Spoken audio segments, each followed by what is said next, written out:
비가 서울의 밤을 적시던 그날, 나는 남편의 차고 문을 열었다. 그의 마지막 경고가 머릿속을 맴돌았지만 이미 모든 것이 늦었다. 여보, 절대 들어오지 마어. 내가 상처받을 테니까. 그 말은 이제 비웃음처럼 들렸다.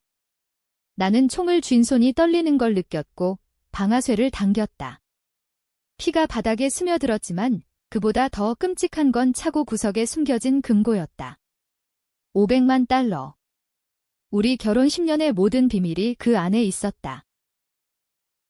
그 순간 나는 모든 걸 알았다. 남편 민준이 나를 배신한 게 아니었다. 내가 그를 배신한 거였다. 아니, 어쩌면 우리는 서로를 배신한 악마일 뿐이었다. 서울의 번쩍이는 스카이라인 아래, 이 차고는 우리 지옥의 입구였다. 나는 피를 닦아내며 생각했다. 이 돈으로 나는 그를 파괴할 것이다. 하지만 그 파괴는 나 자신도 삼킬 테지. 나는 김지은이다. 35세, 평범한 주부로 보이지만 내 인생은 K드라마처럼 뒤틀린 비밀의 집합체였다. 민준과 나는 15년 전 대학 시절 만났다.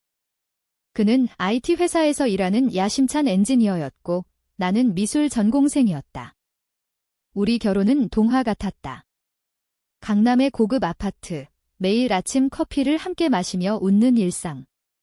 하지만 그 뒤에는 어둠이 도사리고 있었다. 민주는 항상 차고에 집착했다. 지은아, 그건 내 작업실이야. 내 그림 도구처럼 나만의 공간. 그는 웃으며 말했다. 나는 믿었다. 왜냐하면 나는 그를 사랑했으니까. 하지만 최근 몇 달 그의 행동이 이상했다.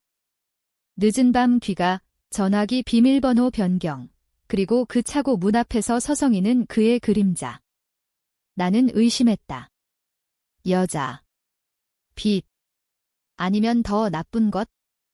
어젯밤 비가 쏟아지던 그 시간. 민주는 출장지라며 집을 나섰다. 나는 잠이 오지 않아 차고로 갔다. 문은 잠겨 있었지만 여분 열쇠가 서랍에 있었다. 문이 열리자 습기 찬 공기가 코를 찔렀다. 그의 차가 서 있고 벽에는 도구들이 걸려 있었다. 하지만 구석, 콘크리트 바닥에 이상한 금속 상자가 보였다. 나는 무릎을 꿇고 열쇠를 꽂았다. 클릭 소리와 함께 문이 열렸다. 돈이었다. 수백 장의 100달러 지폐가 쌓여 있었다. 500만 달러.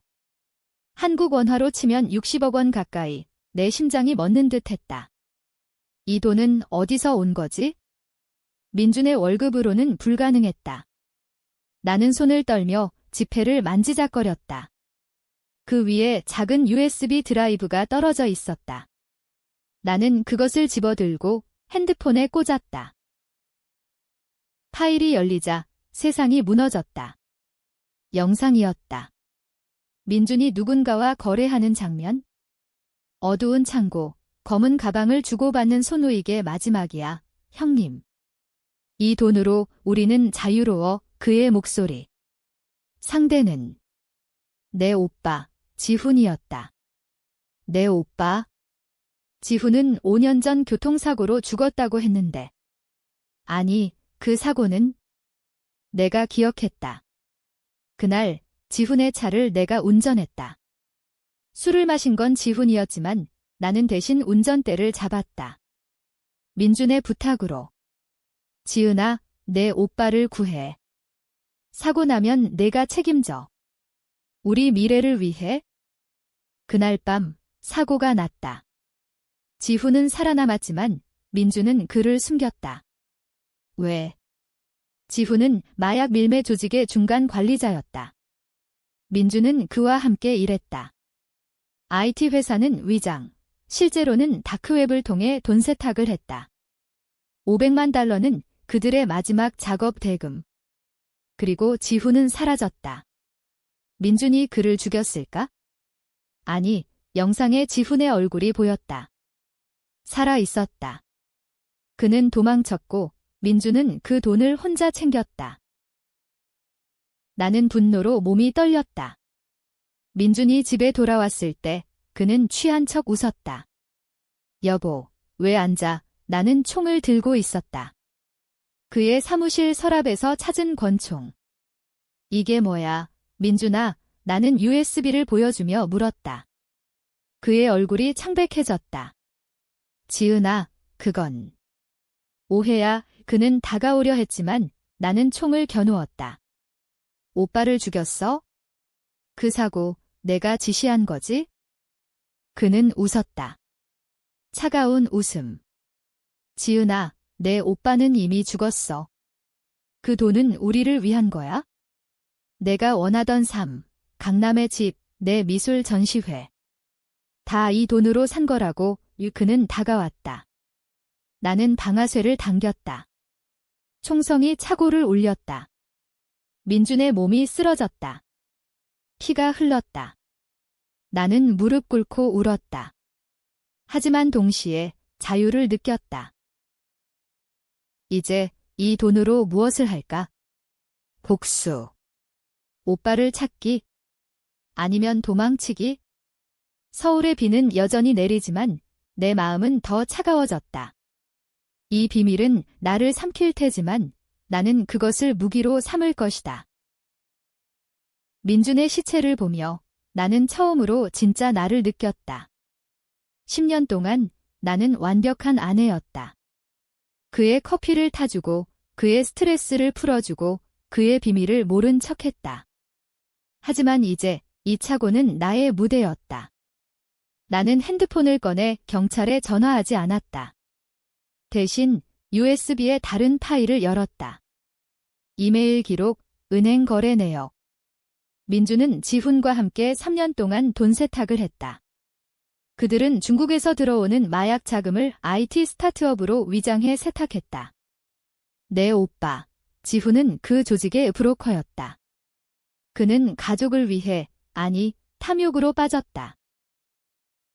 나는 기억했다. 지훈 오빠는 어렸을 때부터 야심이 컸다. 우리 집은 부산의 가난한 동네에서 자랐다. 아버지는 공장에서 일하다 폐암으로 돌아가셨고 어머니는 청소부로 생계를 꾸렸다. 오빠는 지은아, 내가 성공하면 너도 잘 살게 해줄게 라고 약속했다. 서울로 올라와 회사원 생활을 시작했지만 곧 빚더미에 앉았다. 민준을 만난 건 우연이었다. 대학 동아리에서. 민준은 내 오빠 도와줄게 라고 했고 나는 그 말을 믿었다. 하지만 그 도움은 지옥이었다. 5년 전 사고. 지훈 오빠의 차를 내가 운전한 날 오빠는 마약 거래 후 술에 취해 있었다. 민준이 전화했다. 지은아, 오빠 차 가져와. 내가 데리러 갈게. 나는 갔다. 사고가 났다. 오빠는 크게 다치지 않았지만 민준은 그를 병원에 데려가지 않았다. 대신 조직에 연락해 사라지게 했다. 돈으로. 그 돈 일부가 우리 결혼 자금이었다. 나는 모른 채 행복한 신부를 연기했다. 이제 민준은 죽었다. 나는 그의 시체를 끌어 차 트렁크에 넣었다. 무거웠다. 비가 내리는 차고 밖으로 나는 차를 몰아 한강 다리로 갔다. 서울의 야경이 아름다웠다. 다리 아래 검은 물결. 나는 시체를 강에 던졌다. 미안해, 민준아. 하지만 내가 먼저였다. 이 물소리가 그의 비명을 삼켰다. 집으로 돌아와 샤워를 했다. 피가 씻겨 내려가지만 마음의 얼룩은 지워지지 않았다. 나는 노트북을 열고 돈을 세탁할 방법을 생각했다. 500만 달러. 한국은행에 넣으면 추적된다. 해외 송금. 아니, 민준의 흔적이 남아있다. 나는 미술 전시회를 핑계로 유럽으로 갈 계획을 세웠다. 하지만 먼저 오빠를 찾아야 했다. USB에 힌트가 있었다. 베를린, 코드명 강아지. 다음 날 아침, 나는 평소처럼 커피숍에 갔다. 홍대 근처, 내 아티스트 생활을 위장하기 위해. 그곳에서 나는 민준의 전 동료를 만났다. 우연. 아니, 계획이었다. 민준의 핸드폰에 저장된 연락처. 태호 씨, 민준 오빠가 사라졌어요. 걱정돼서 나는 눈물을 흘렸다. 태호는 민준의 회사 파트너였다. 그는 불안해했다. 지은 씨, 민준 형이 최근에 이상했어요. 돈 얘기만 하고. 태호와의 대화에서 나는 더 많은 걸 알았다. 민준은 조직에서 이탈하려 했다. 지훈 오빠를 배신하고 돈을 혼자 챙기려 한 거다. 태호는 형님이 지훈 형님을 처리했다고 해요. 사고로 위장해서 내 심장이 찢어졌다. 오빠는 살아있을까? 아니면 정말 죽었을까? 나는 태호에게 미소를 지었다. 태호 씨, 민준 오빠의 차고 열쇠 있어요. 추억이 많아서. 그는 열쇠를 주었다. 나는 속으로 웃었다. 이제 태호도 내 타겟이다. 그는 조직의 일부였다. 복수는 이렇게 시작된다. 한 명씩 그들의 비밀을 파헤치며. 저녁, 나는 차고로 돌아갔다. 돈을 3개의 가방에 나눴다. 하나는 은닉, 하나는 사용, 하나는 미끼. 나는 거울을 보았다. 내 눈은 더 날카로워졌다. 이 돈은 저주지만 무기다. 서울의 거리는 여전히 밝지만 내 그림자는 길어졌다. 태호를 만난 지 일주일 후 나는 그의 사무실에 침투했다. 민준의 회사, 강남의 IT 빌딩. 나는 민준 부인으로 위장해 들어갔다. 서류 정리점의 직원들은 동정 어린 눈으로 나를 봤다. 민준의 실종 소문이 퍼졌다. 나는 그의 데스크를 뒤졌다. 컴퓨터 비밀번호는 우리 결혼기념일, 철저한 남자였지만 나에겐 약했다.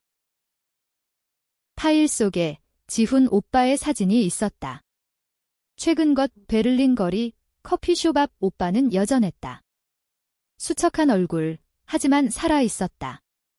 메모, 강아지, 연락 대기, 나는 주먹을 쥐었다. 민준, 내가 오빠를 팔아넘기려 했구나. 조직은 지훈을 배신자로 찍었다. 민준이 그들을 속여 돈을 챙긴 거다. 나는 태호의 사무실로 갔다. 그는 나를 의심하지 않았다. 지은 씨, 민준 형 소식 없어요. 나는 울며 말했다. 태호 씨, 민준 오빠가 차고에 돈이 있었어요. 무서워요. 그의 눈이 커졌다. 돈. 그는 입을 다물었다. 나는 총을 꺼냈다. 작은 권총, 차고에서 찾은 것, 말해, 태호야. 오빠 어디 있어? 그는 웃었다. 지은 씨, 당신도 알잖아요. 민준 형처럼 그는 서랍에서 칼을 꺼냈다. 싸움이 시작됐다. 나는 그의 팔을 쏘았다. 피가 튀었다. 오빠를 데려와. 그는 신음하며 말했다. 지훈 형님은 조직이 잡았어요. 베를린에서. 민준 형이 팔아넘긴 거예요. 돈 때문에. 나는 충격받았다. 민준이 오빠를 팔았다. 우리 가족을? 태호는 계속했다. 당신도 공범이야. 지은 씨, 그 사고. 당신이 운전했잖아. 증인 없애기 위해 나는 총을 그의 머리에 댔다. 그럼 너도 죽어. 하지만 방아쇠를 당기지 않았다. 대신 그를 묶고 USB를 복사했다. 조직에 전해. 김지은이 왔다고. 밖으로 나오며 나는 울었다. 비가 그쳤지만 내 마음은 여전히 젖었다. 서울의 지하철에서 나는 베를린행 티켓을 샀다. 돈 일부를 암호화폐로 바꿨다. 비트코인, 민준이 가르쳐준 방법. 이제 나는 사냥꾼이다. 베를린에 도착한 건 3일 후, 추운 겨울, 브란덴부르크 문 앞. 나는 강아지 코드를 이용해 오빠를 찾았다. 작은 펍에서 그는 기다리고 있었다. 지은아, 그의 포옹은 따뜻했다. 하지만 그의 눈은 공포였다. 민준이 날 배신했어. 조직이 날 죽이려 해. 우리는 이야기를 나눴다. 지훈 오빠는 모든 걸 털어놓았다.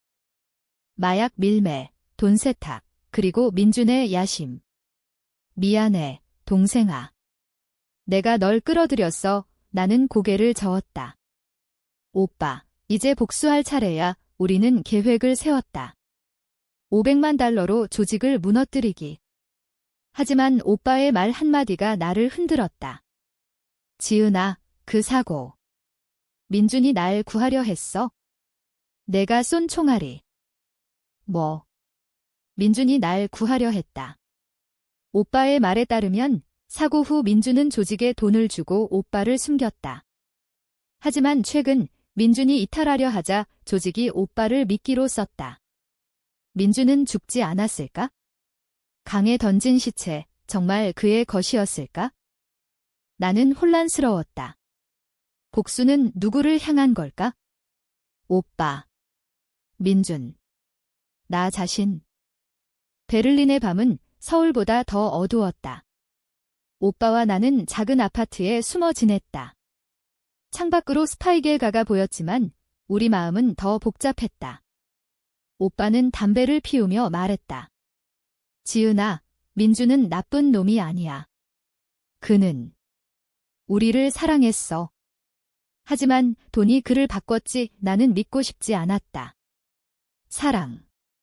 오빠를 팔아넘기고 나를 속이고 오빠는 USB를 보여주었다. 민준의 마지막 이메일. 지훈 형, 미안해. 지은이를 지켜. 이 돈으로 도망쳐 이민준은 자살하려 했던 모양이다. 차고에서 내가 쏜 총알은 치명상이었지만 어쩌면 살아남았을까? 나는 오빠에게 물었다. 민준이 살아있어? 강에서. 오빠는 고개를 끄덕였다. 조직이 그를 구했어. 이제 그는 그들의 개야. 너를 노리고 있어. 왜 충격? 민준이 살아있다. 그는 나를 배신한 게 아니라 구하려 했던 걸까? 아니, 그럼 왜 차고에 총이 있었지? 왜 비밀을 숨겼지? 우리는 조직의 본거지를 추적했다. 베를린 외곽, 폐공장. 500만 달러는 미끼였다. 나는 돈 가방 하나를 들고 갔다. 민준을 데려와 이 문이 열리자 그는 거기 있었다. 창백한 얼굴, 팔에 붕대. 지은아, 그의 목소리.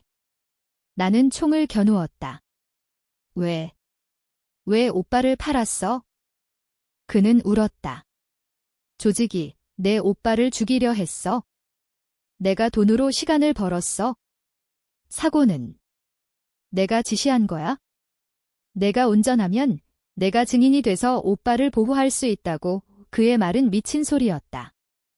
나는 그를 사랑했지만 증오했다.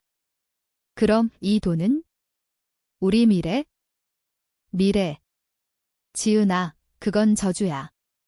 나는 내게 자유를 주려 했어? 차고에 숨긴 건 내가 발견하고 도망치라고. 그는 다가왔다. 뒤에서 조직원들이 나타났다. 총성이 울렸다. 오빠가 쏘았다. 혼란 속 나는 민준을 끌고 나왔다. 따라와. 우리는 도망쳤다. 베를린 거리를 가로지르며 나는 물었다. 진짜야? 모든 게 나를 위한 거. 그는 고개를 끄덕였다. 사랑해, 지은아. 항상. 하지만 그의 눈에 야심이 스쳤다. 그는 여전한 민준이었다. 서울로 돌아온 우리는 조직을 무너뜨리기로 했다. 돈으로 증거를 사서 경찰에 넘기기. 하지만 태호가 기다리고 있었다. 그는 배신했다. 지은 씨, 민준 형님, 끝났어요. 그는 조직의 스파이였다. 싸움 끝에 태호는 죽었다. 내 손으로. 이제 우리는 자유인가? 아니, 더 깊은 어둠 속으로. 서울로 돌아온 후 삶은 더 뒤틀렸다. 민준은 회복됐지만 그의 상처는 내 마음처럼 깊었다. 우리는 강남 아파트에 숨어 살았다. 오빠는 부산으로 도망쳤지만 연락이 끊겼다. 조직의 잔당이 쫓아왔다. 밤마다 문 두드리는 소리, 전화벨, 나는 잠을 이룰 수 없었다. 민주는 변했다. 지은아, 이제 그만해. 돈 버리고 도망치자. 하지만 나는 멈출 수 없었다. 복수는 중독이었다. 나는 돈 일부로 해커를 고용했다. 다크웹에서. 그들은 조직의 서버를 해킹했다. 증거가 쏟아졌다. 마약 루트, 돈 세탁 내역, 지훈 오빠의 사망 보고서. 경찰에 익명 제보. 뉴스가 터졌다. IT 스타트업 돈 세탁 스캔들, 60억 원 규모 민준의 회사가 무너졌다. 그는 체포될 뻔했지만 나는 증언을 조작했다. 민준은 피해자예요. 우리는 빠져나왔다. 하지만 대가는 컸다. 오빠가 잡혔다. 조직의 복수로. 부산 항구, 오빠의 시체가 떠올랐다. 나는 울부짖었다. 오빠, 민준은 나를 안았다. 미안해. 내 탓이야. 우리는 싸웠다. 내가 오빠를 죽였어. 아니, 지은아. 그건 내 선택이었어. 복수를 시작한 건 너야? 진실이 드러났다. 사고 날, 오빠는 이미 조직에 배신당했다. 민주는 그를 구하려 했지만 실패했다. 돈은 오빠의 보상금이었다. 나는 모든 걸 잘못 이해했다. 복수는 나를 괴물로 만들었다. 최종 대면. 조직 보스, 한 노인. 그는 웃었다. 김지은, 내 남편이 날 배신했지? 하지만 너는? 내 오빠를 죽인 건 너의 총알이야. 트위스트, 오빠의 죽음은 사고가 아니었다. 지훈은 자살했다. 민준의 비밀을 알았기 때문에. 나는 무너졌다.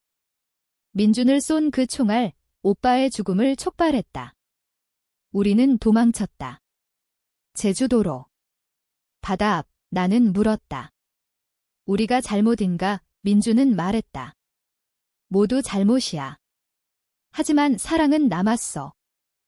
결말은 모호했다. 우리는 살아남았지만 행복하지 않았다. 복수는 승리지만 패배였다. 독자는 누구를 탓할까? 나를, 민준을, 아니면 시스템을. 서울의 비는 여전히 내리고 우리 비밀은 영원히 묻혔다.